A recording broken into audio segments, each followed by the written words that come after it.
এই সেই দেশ যেখান থেকে সূচনা হয়েছিল রাজা, প্রাসাদ আর কবিতার এক অনন্ত ইতিহাসের। জানেন, এই দেশকে একসময় পারস্যও বলা হতো। আরও জানতে হলে চলুন জয় ব্লগের সঙ্গে, আর চ্যানেলটি সাবস্ক্রাইব করতে ভুলবেন না। আজকের ইরানি সেই প্রাচীন পারস্য। এখানে জন্ম নিয়েছিলেন মহাকবি রুমি,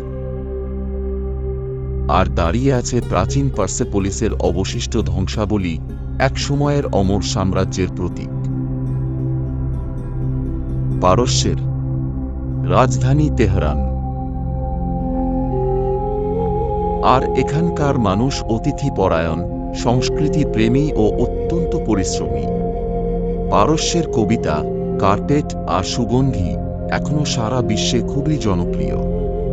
আর হ্যাঁ, ইতিহাসে প্রথম মানবাধিকার ঘোষণা হয়েছিল এই দেশেই।